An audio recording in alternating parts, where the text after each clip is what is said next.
Yeah. Hi, I'm your presenter. My name is Katie.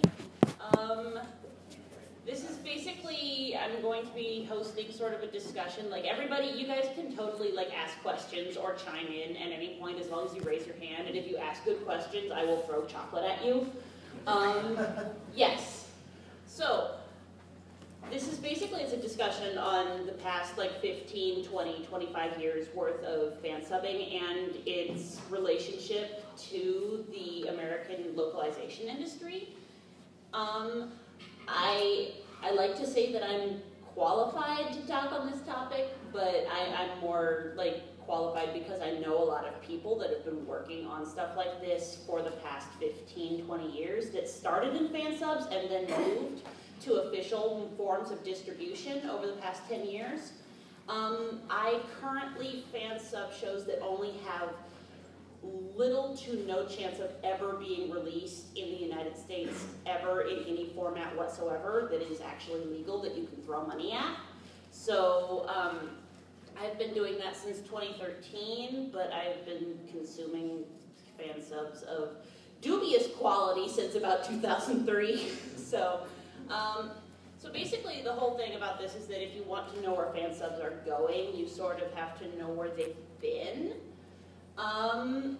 So who here remembers the 70s?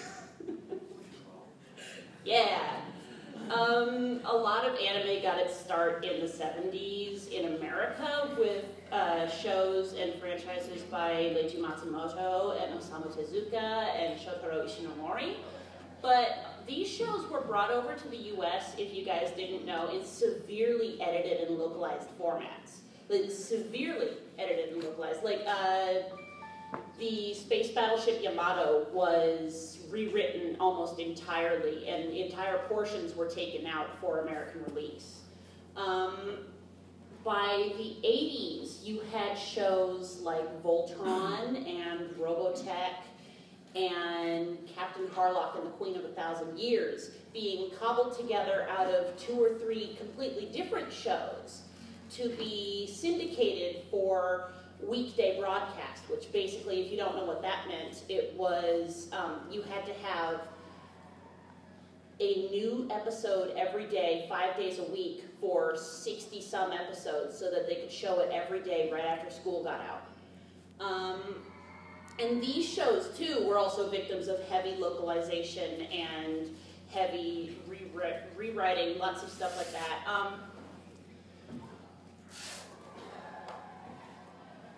Sorry, I've only been up for about an hour, so. And again, if you want to ask questions at any point, feel free. You don't necessarily have to come up to the front to ask questions either, but that's totally a thing if you want to. But so basically, what people wanted, what anime fans wanted in the mid-early 80s were shows that were brought over without the heavy localization and without the stuff. Like, they did not want these shows that were put together out of 2 different shows or 3 different shows and then localized into Tom, Dick, and Harry doing American politics in space, you know? But so that's where fansubbing started coming in. And who here really knows what went into fansubbing back in the 80s? Like, really knows what went into fansubbing? Because it was a lot of money on top of a lot of time, on top of a lot of exertion. We're talking, who here knows what a Laserdisc is? Well, who here knows what a Laserdisc looks like? Who here knows how much one cost in 1985? Yeah. They were about $40 a piece, which was, with the conversion rate, about 10,000 yen in Japan. And that was why they were very popular in East Asia, was because they were a video format that did not rot, because VHS formats could rot in the very humid weather, so they were a very popular rental format. And they were very, very high definition compared to VHS. And that's where fansubbers in the 80s got all of their high definition source video, basically. They would if you were spending $400 on a 50-episode TV show on Laserdisc, on top of buying a Laserdisc player, buying a high-definition VHS player that you could then write from the Laserdisc player to the VHS player to get your master copies, and then a dual-deck VHS player so that you could copy from the master to distribution copies, you were already several $1,000s in the toilet with no guarantee that you would ever get any of that money back, because this was not a monetary enterprise. Fansubbing in the 80s, and fansubbing still is not a monetary enterprise. It is, well, there are some, you guys remember how people used to put watermarks in the grand sponsors of episodes of these shows that would come out every week that would say, not for sale or rent, if you bought this, you are being ripped off. That was because a lot of people used to take these VHSs and fan subs, basically, and they would make their own copies and sell them, which is why you would get increasingly lossy copies of VHS episodes of Dragon Ball Z with disclaimers in the front saying, this is a, don't forget, Miami Mike, I know what you did at Dragon Con in 1999. No, honest to God, there are, it is some of the craziest stuff, but fan-subbing grudges are the most terrifying things on the face of the planet, because they will call you out in front of their 10,000 person audience and nobody knows who you actually are. But, so you're already several $1,000s in the toilet just for setup costs. And then you also had to have a desktop computer, which may or may not have actually had a user interface at that time. And then you also had to have a copy of Substation Alpha, which you had to have industry connections to actually acquire at that point. And it was, everything had to be done by ear. Nowadays, like in the past 5 years, fansubbers have had access to shows, to the closed captions for most shows that are now available on TV. Like, I just finished up doing 49 episodes of a live-action TV show that aired 10 years ago, but because it aired again recently on the Toei channel, it had closed captions that I could then access. And it is so much better than doing things by ear, because there are so many, oh, Jesus Christ, puns. Jesus Christ, puns. Puns are terrible. But seriously, guys, I don't want to feel like I'm just talking at you, so if you have any questions, feel free to like... What group are you in? I am one of 3 people in a group called Tiny Henshin, and we do Super Sentai subs. That is a thing. I also worked for Acer at one point, but that was a non-credited thing. But I know people who have, I mostly only know tokusatsu fansubbers, so I am one of those super nerds that doesn't even watch anime, because I watched anime a long time ago and then I sort of oh, I left that behind for the really weird stuff.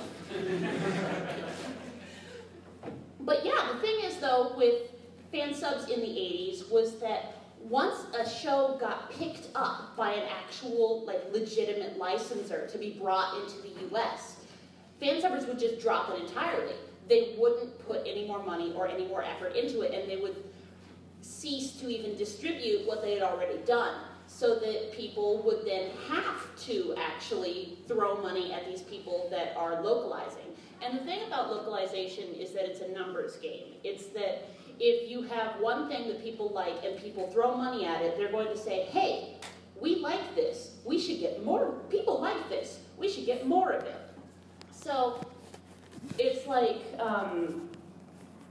I am friends with a bunch of people who did the fan subs for a show called Kyoryu Sentai Zyuranger. And that's what Saban turned into Mighty Morphin Power Rangers. And that was only recently brought over to the US in a subtitled format by a company called Shout Factory. And as soon as we got wind of that, they took the torrent down. They took it down on every single site they put it up on. They ceased having any seeds on it. And they put out a general announcement saying, hey guys, don't seed this, don't distribute this, throw money towards the actual, like, legitimate physical copy that you can hold in your hands and buy from an actual legitimate source. Because you have to be able to throw money at things that you like, because otherwise you won't get legitimate copies. But, yeah, pretty much. I guess we can move slides now. Or not. There we go. Okay. So, why do we consume fan subs, guys? Why do we consume fan subs? For the meme? I'm going to start throwing candy at you just to try and get you in the head. My name's not very good. It might take a couple tries. Oh, no, keep it. Did you switch slides? Because the projector's not. I did switch slides. Resume slideshow. Okay. There we go. Woo! So, I consume fan subs because it's the only way to get shows that don't exist in commercial format in the United States. close but no cigar. I consume fan subs because I don't speak fluent Japanese yet. There we go. Oh gosh. Oh goodness, I'm so sorry.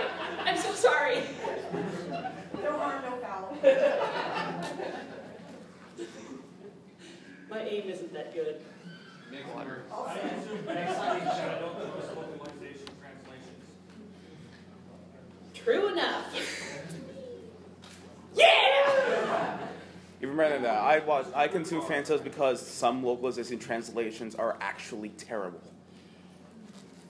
I have a problem with Funimation at some point. Who here watched the Garo anime? It sucks. Yeah.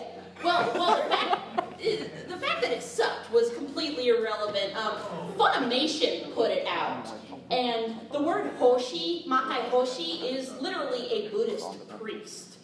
But they subbed it as alchemist, and you would think that Funimation, of all companies, would know that alchemist is Renkin Jutsushi. I know, right? Because Full Metal Alchemist. That's the joke. I consume fan subs because of 4Kids. They did a horrible job with Yes. Yu-Gi-Oh. Yes. Yeah. I consume fan subs because I like the typesetting.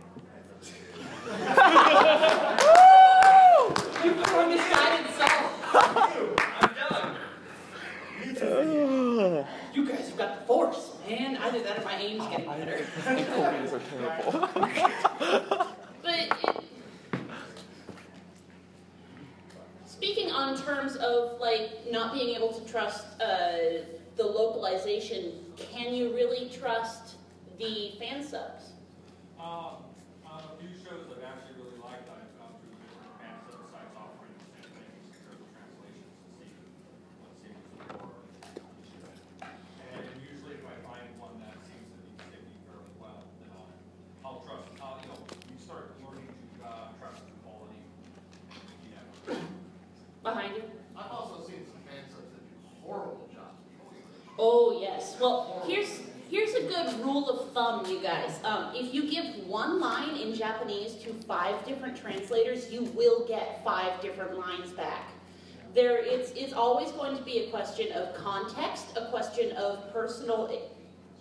It's a question of whether or not the person tries to write with character. It's a question of whether or not the person has a good grasp of English grammar as well as Japanese grammar. Another thing is like Japanese idioms don't come through, you know. Well, that's the thing. It's like there are idioms that you can then translate over into a similar one in English, and it's like there are equivalent idioms that do not necessarily. Sorry, I've been up for about an hour, so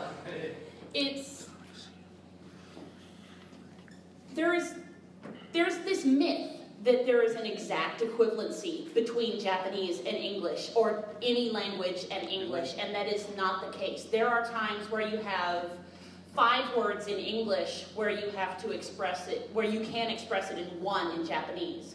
And if you have 1 word in the 5, no thank you, I'm actually allergic to guarine, so. But if you have a 1-word sentence that is 5 words in English and the line is like 0.5 of a second long, you cannot have 5 words in that line because people will not necessarily be able to read it. But that's where, but at the same time, it's like you have words that are 1 word in English and 5 words in Japanese. And that's where you get like the Hong Kong movie effect where they keep talking and the line is like 3 words long. Yeah, a lot of people, I guess there's a point of view. It's like, okay, well, we don't have that in here. Let's use pop culture reference from American. Well, it's not, that's the thing though, is like if somebody replaces an idiom with a meme, that's not necessarily going to be the mark of a good translator. But I'm gonna try and throw candy at Yanta. Oh my god. I'm a little short. Some websites that I've seen when you have situations like that where it doesn't directly translate is they'll keep Japanese word there and they'll put a translation at the top. That is also not the mark of a particularly good translator. That is the mark of a particularly lazy translator, at least in my opinion. But what is your stance on some fan subs sort of enhancing the viewing experience, such as TV Nihon? Jesus fucking Christ. I love Takenoko to death. He tries so hard. He tries so hard in this institution, but he is, I think he is Japanese and English 2nd and 3rd language, and he is very good at what he does for the grasp of both languages that he has, but I'm going to tell you guys a little anecdote. There is a word, akumademo, in Japanese that basically means that somebody is persistent. And at one point in a series called Kamen Rider Gaim, he translated it as, I may be the devil, but, and because devil is akuma, and demo is like sort of but it's just the rest of the sentence did not support that in any way grammatically. But it was what he jumped on because he did not know that particular piece of vocabulary. I mean, it seems like Hellbent is a pretty good translation for that, but... Yeah, but I didn't actually follow his Gaim, so I don't actually know what he ended up V2ing that to, so... But what are some of the craziest ways you've seen people interpret Osaka dialect? Oh, Jesus. I've done it as a heavy Southern accent. I've done it like with dropping G's and like with ain't and like heavy contractions like that, but I've seen people do it. God. A lot of people seem to default really to a heavy Southern accent, but I think really adding just more contractions grammatically is like, unless you just do it straight and completely ignore the fact that there is a heavy accent, there's really,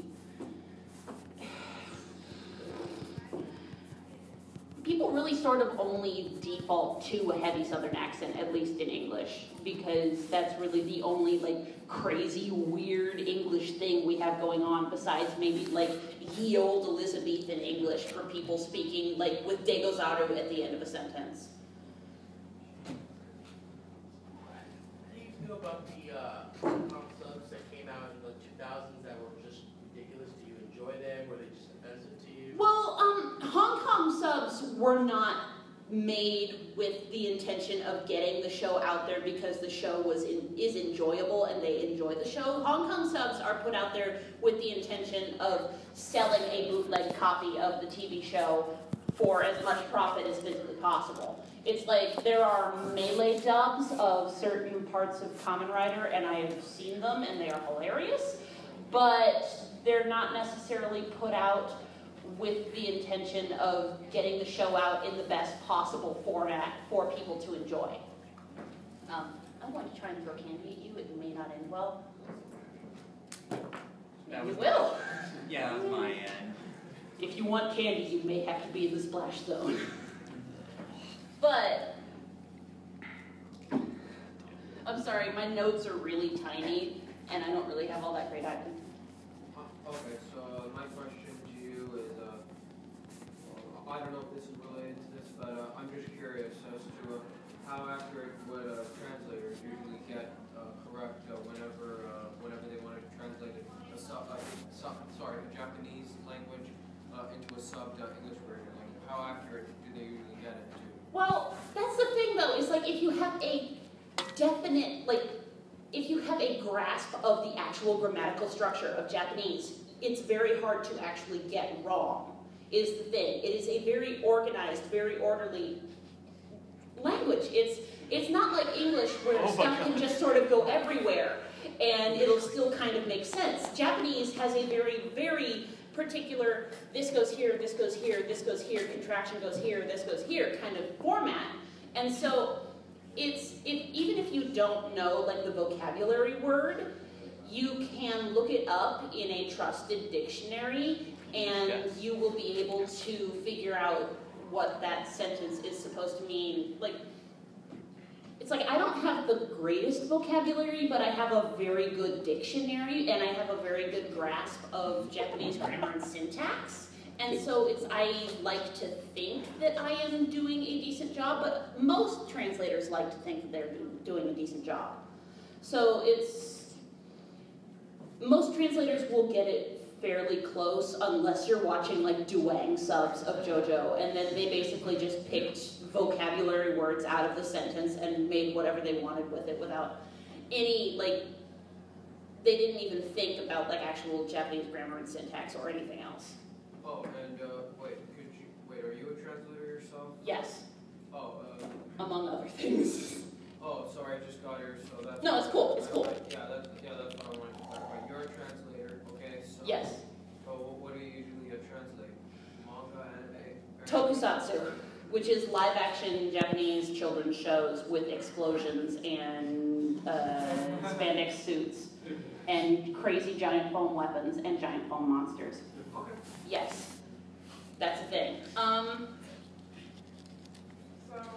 connected to what he just talked about, I don't know Japanese myself, so it begs the question of, what do you do when the vocabulary words are, very, I found out that, one word can mean a lot of other things, or, they have a very vague... It's a question of context. It's always a question of context. Like, a word can mean one thing in one situation, and a word can mean another thing in another situation. There are a lot of words that, because I know in English we have, yeah, you have read and read, you have, But in Japanese, it can mean different levels of yeah, so. yeah. It's always a question of context. There is not always a single solitary thing that this one word always comes down to. And a lot of the time you see people defaulting to that. Like, you have one word that is like a character's trait, like datebayo, and somebody will go and they will just do it as believe it every single time. Believe it, believe it, believe it. And that doesn't necessarily, it doesn't always necessarily have to be believe it. The last part is also can be, like every language there is an idiom that might be different, like equal can also mean together, can also mean same place instead of together, right? Yeah, it's a question of context. It's like if they're saying ishoni ite kuru, it's like let's go together, but ishoni koko ni iru, it's like we're all here together. So, what are your thoughts on the current fansubbing scene? That's actually, I have a slide on that later in the program, but just as sort of a, Commie and Horrible like to say that they do their own stuff, But Horrible does not. they don't. No, they don't rip say it. that at all. They rip it right off of Crunchyroll and Funny and Yeah. Funimation and Hulu and basically everything. And They're they pretty just- honest about it. Yeah. Well, either way, I think we can move on from Okay. this one. All right. Subs versus dubs. What do you guys prefer, subs or dubs? Dubs. Okay, let's try this again. Raise your hand if you like subs. Raise your hand if you like dubs. Okay, who wants to go first? Why do you think the other party is a terrible person? Go for it. I don't think the other people are a terrible person, but just something with Fansubbing originally is it was dubbed, but that was just because I had their choice. And then once I started buying the DVDs, I found reading it made the story much easier to follow. And actually nowadays, I have subtitles turned on everything when it's on TV or DVD or online. I turn on subtitles just because it's become innate. And trying to watch it in English, I'm sort of dubious about it, and a lot of times I don't follow any particular voices, and it makes it seem too Americanized. It's like I like having subtitles, meaning that they're speaking a foreign language. It is Japanese as opposed to American voices. So I'm not. No, just keep talking. Keep talking. I'm not hating against anyone else. It's like Yeah. that's fine. Yeah. Oh God. It comes there. Dubs are far superior when you're eating. Yes. And sewing. I was about to say that going back to what you said about dub. Okay, so first when I was introduced to anime, it was dub. Okay, so then I started to pick up on Japanese. I started watching the Japanese with the subtitles because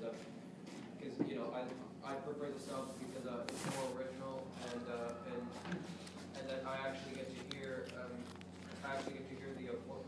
the real voice actors in Japanese because even though I've seen anime in Hindi, I've seen it in Urdu, I've seen it in Arabic, but overall I kind of like it. I like it in Japanese just because of the originality.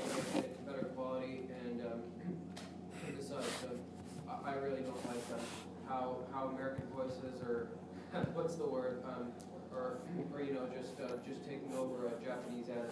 So Yeah. It doesn't sound original if you get the idea. Yeah. Here's a crazy question for you. I don't know if you even know this, but do you know if the Urdu subs and the Urdu dubs, if they were taken straight from Japanese to Urdu, or if they were Japanese to English to Urdu? No, I think it was Japanese to English, and then it was English to Urdu. Okay. Because a lot of non-English subs do it that way. I mean, I know that Spanish subs particularly go from Japanese to English to Spanish, so it's sort of like a 3 to 6 degrees of Kevin Bacon going on. Do you want any chocolate? Yes, please. Yeah. Either of you. I prefer subs, but there's a couple of subs that I just can't handle, like the tension and the voice actors. For some reason, it's just never followed. And sometimes it's more hilarious. When you take like songs, where it's, I mean, the sub's funny, but when you go to dub and go, gee, what's right there? You say? It's like, I love your voice. Yeah. At the same time, I prefer the subs where it's, because I know Spanish and the vowel system is similar, it just sounds better to me hearing them speak in Japanese a lot of times. I may not understand it, but it just does sound better. One more question, and then. I prefer subs because so much of the acting is. Oh, I'm sorry, we're pointing some behind me. A little bit, yeah. Sorry. Okay, person behind me. I prefer, is it me? Yeah, go for it. I prefer subs. Like, I rarely ever watch any subs. Only if the director in the actual place where it started, the show like got, recorded and, you know what I'm saying. Yeah. When the director voicing is actually doing English, like one of them that actually did that. But anyways, what I don't like about subs, and person, I like the original Japanese or whatever voice they put it in the studio, is because when they dub it, they choose their own, you know, iteration of what they want, what the words they want to choose, and what fits with the mouth flashing, and pretty much I just don't like how it's stuck there for everybody else who's watching the dub, and they don't realize that these sentences are awesome, but they're awesome, it's stuck this way. I don't know what I mean by that. Yeah, it's sort of like, with later parts of the Final Fantasy VII franchise, they actually redid all of the CG so that it would match the American mouth flapping. But with like Advent Children, they didn't bother doing that, so it's very Hong Kong action movie. But the thing is about like certain key terms is that nowadays, because of this legacy of joke subs and this legacy of crazy people just going off and doing whatever, a lot of key terms in anime nowadays is actually, the translation is actually dictated by the original producers, so that they can feel that they have a sense of power, so that it's like anything that they don't necessarily immediately recognize that American translators come back with, they don't know immediately whether or not they're screwing with them, pretty much, because of this legacy of crazy joke subs and crazy joke dubs and just stuff that makes no sense in relation to the original. But moving on, do you guys think that this argument is still relevant? I mean, I'm starting to get that idea from you guys, but do you think that subs versus dubs is still relevant now that we have official material that has both subs with the original Japanese audio and dubs on the same DVDs? I would say it's not really relevant anymore in terms of initially, basically in the early days of the internet when a lot of this sort of kicked off, it was basically due to access, subs versus dubs. If you were on the dub side, you were basically watching Toonami or Nickelodeon or something like that, and you were having to deal with 4Kids and Funimation. Whereas if you were a subs person, you were watching stuff that had more recently come out in Japan, was being distributed over the early internet, either due to Real Media Player or early torrenting.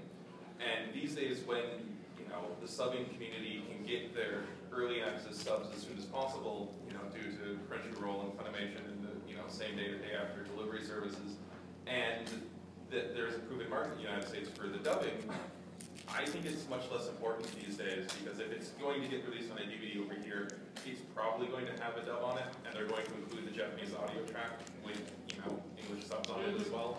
So at this point, I don't really see the point in this, other than if you basically want to recast this as subs being cutting edge simulcasting and dubs being a little bit later released in the United States.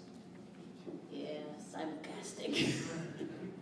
Well, I was about to add on, subs versus dubs, to me, I don't think it's really relevant, but however, for dubs, there are some exceptions as to what dubs actually being better than subs.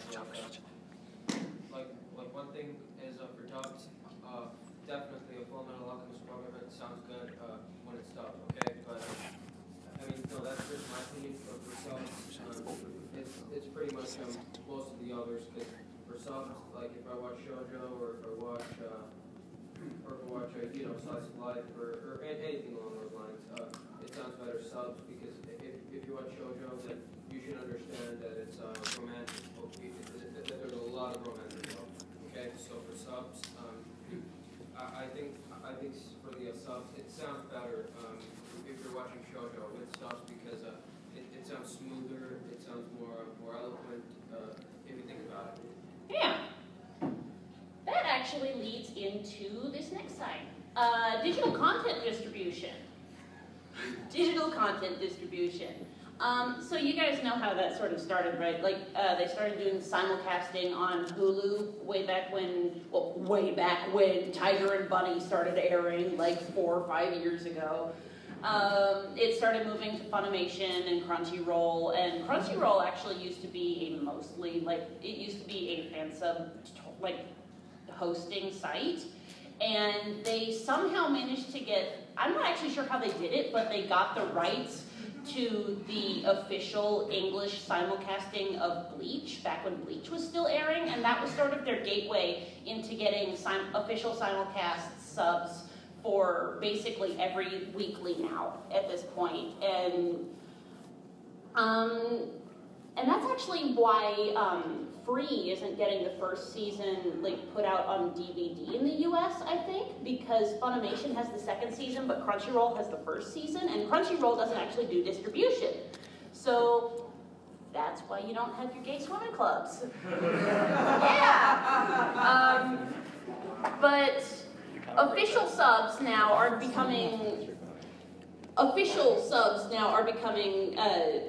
they're available now within 24 hours of release in Japan, even sometimes within 4 hours of release in Japan.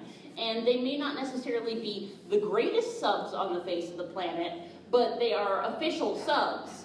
And that sort of ties into, like, I was talking with him earlier about Commie and horrible subs and how they rip off of Crunchyroll and Funimation and then just dump everything on Nya in 3 different formats. And it's like, yes, there is a paywall to get to these official subs, but it also takes viewership away from the official subs.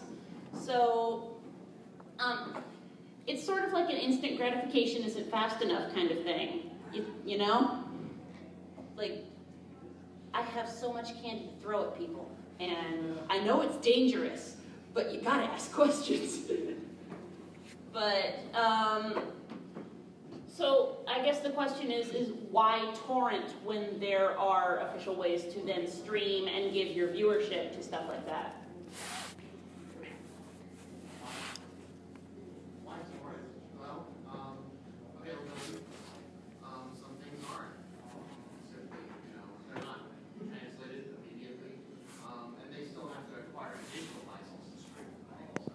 Yeah, but at the same time, we're talking about those specific already licensed to have a digital stream with official subs, and these official subs are being ripped and put on Nya, kind of deal.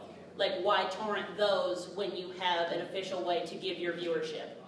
I think it's actually better to do it that way because in a way you support the creators again. Are you really, though? Because all you're really losing is bandwidth.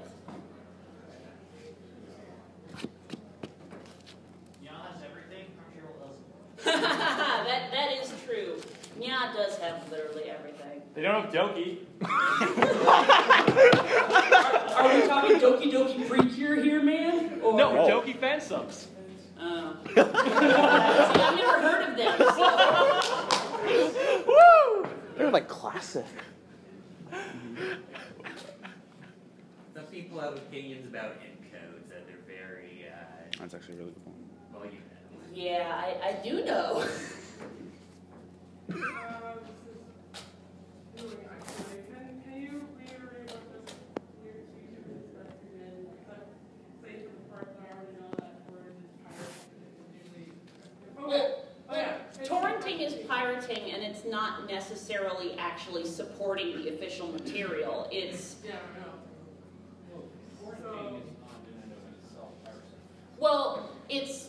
it is pirated material that you are torrenting, but torrenting itself, the act is not necessarily piracy depending on what is actually involved in the torrenting.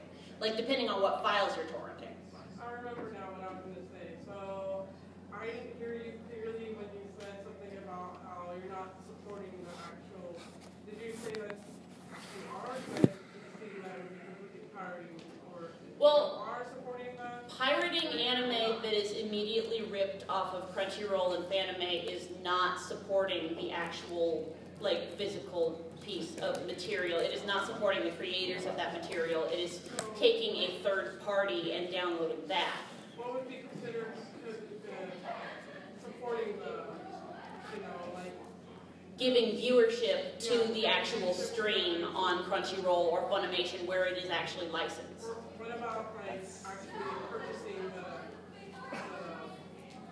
Blu-rays? Yeah, once it is brought out into the U.S.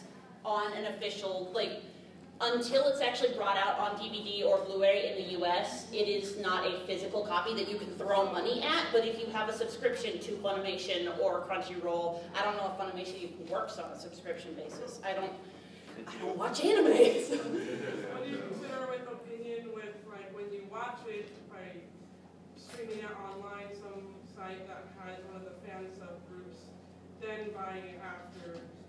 That is still supporting the industry, but it is, it's not supporting the industry in multiple ways. It's like, if you watch it as a fan sub and then you go and throw your money at it, then it is still supporting the industry, but just taking viewership away from like official modes of watching this is not supporting.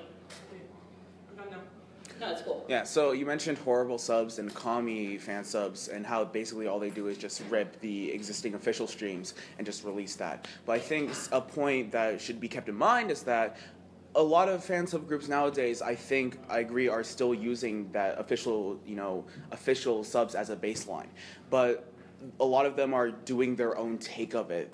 Right, they'll have people doing their own encodes. They'll have a translator do a translation check and an editor modify the script to their liking. They'll retime the script according to the new encode. Horrible They'll does add not type. retime. Horrible does not retime. Yeah, no, I agree with that. But you can't say that Commie doesn't.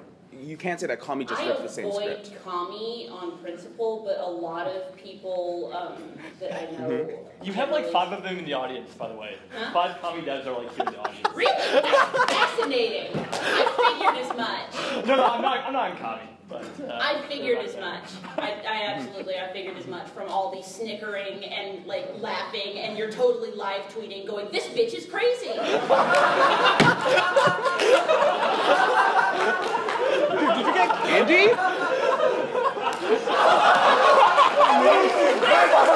I'm so sorry, I was aiming at him. I'm so sorry. Good job. I would say the other thing that goes on in terms of why you would torrent rather than stream is to have a local copy. Streams could be terminated at any time, True. almost reasonably, and once you've got it torrented or downloaded, as long as your own data storage integrity stays, you will have a copy. Don't drop your external. Either of you.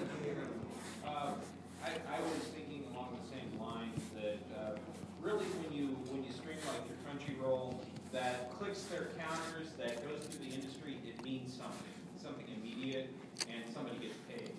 So keep a backup copy. That's fine and good, but be sure and get that vote counted. Yeah, it's clicking a counter. It's really like Crunchyroll recently put up a whole bunch of Ultraman TV shows, and Ultraman has never actually had much of a U.S. presence, if anything, because it has been so poorly handled since the 60s. It's just absolutely crazy. But they brought a bunch of English stuff over, and then it was almost immediately ripped and dumped onto Nya. And nobody actually really bothered with going onto Crunchyroll and clicking that counter. And people are just downloading the torrent and leaving it and they don't even see it. I mean, come on, guys. But I guess back in the back. So, what do you think about groups that take a show that's currently subbed by Funimation or Crunchyroll and then make a completely new translation because for whatever reason? Well, I think it's in bad taste because you have a show that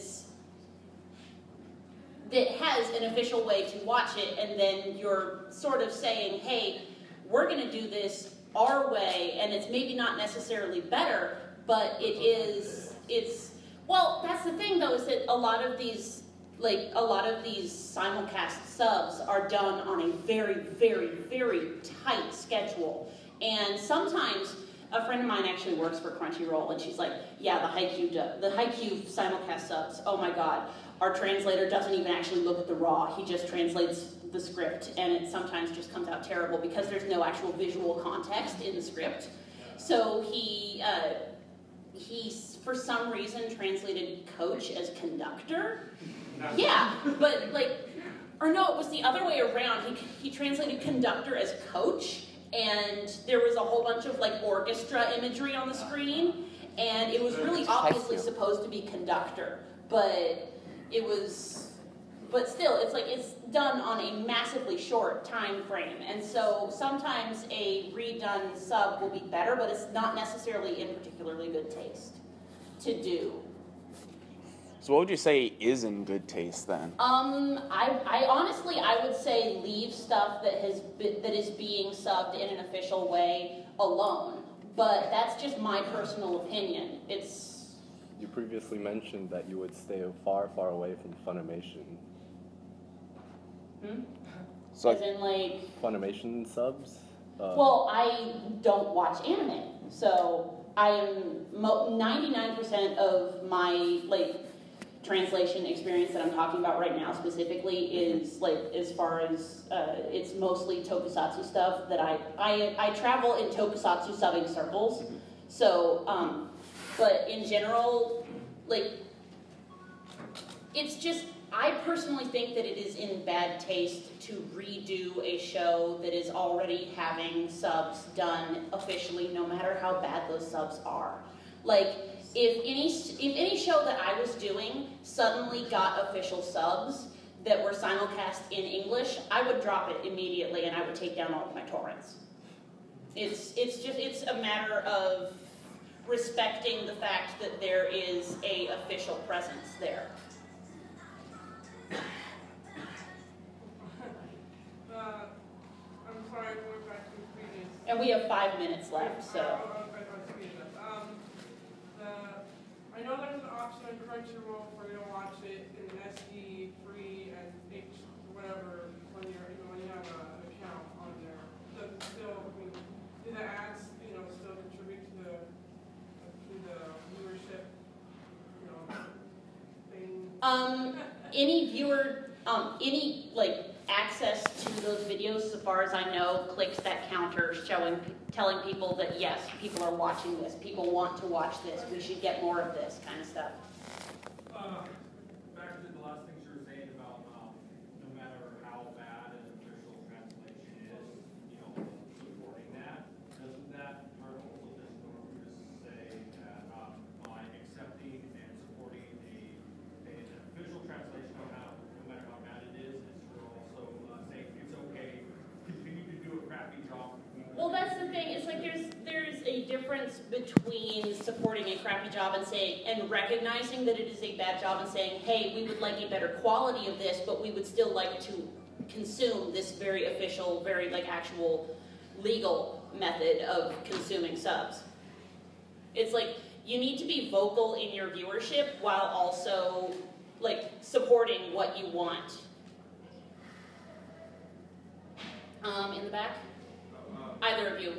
So the situation was back in the day, Crunchyroll was like a pretty small name back then, and they didn't pick up that many shows. So back then I was picking up shows that they haven't picked up before. And as years went on, I can't hear you. I'm sorry, I'm a little hard of hearing.